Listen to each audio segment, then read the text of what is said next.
Hello guys, আসসালামু আলাইকুম। আজকে আমরা দেখব কিভাবে একটি টেক্সটের ওপর 3D ডিপ ইফেক্ট দিতে হয়। তার জন্য প্রথমে আমি একটি রেক্ট্যাঙ্গেল নেব। এই রেক্ট্যাঙ্গেলটির আমি এই কালারটি ব্যবহার করছি। আপনারা চাইলে অন্য কোনো কালারও ব্যবহার করতে পারেন। দেন আমি রেক্ট্যাঙ্গেলটিকে Ctrl+2 প্রেস করে লক করে দেব। তারপর আমি একটি টেক্সট নেব।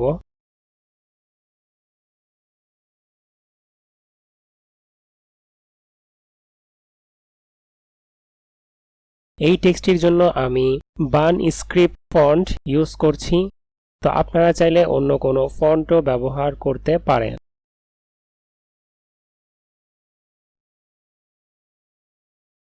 এখন আমি এই টেক্সটটির কালার চেঞ্জ করব। তো আমার ব্যাকগ্রাউন্ডের যেই কালারটি আছে আমি এই টেক্সটটির সেই কালারটি দিব। তার জন্য আমি ব্যাকগ্রাউন্ডের কালারটি সিলেক্ট করে নিলাম। আমি এর স্ট্রোককে অফ করে দিলাম। তারপর আমি ইফেক্টে যাব, then 3D, then extrude and বেভেলে ক্লিক করব। এখানে ক্লিক করার সাথে সাথে আমার এরকম একটি ইন্টারফেস দেখা যাবে। এখান থেকে আমি আইসোমেট্রিক টপ সিলেক্ট করব। তারপর এর এক্সট্রুড ডেপথ কিছুটা বাড়িয়ে দিব।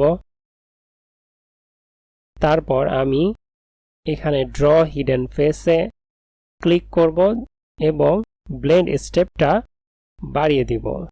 ব্লেন্ড স্টেপ আপনার যত বেশি হবে আপনার টেক্সটটি তত বেশি ভালো দেখা যাবে।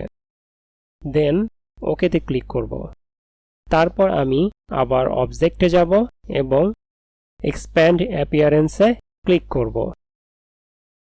দেন ডিরেক্ট সিলেকশন টুলের মাধ্যমে আমি এই টেক্সটের উপরে যে সারফেসটি আছে এটিকে ক্লিক করব।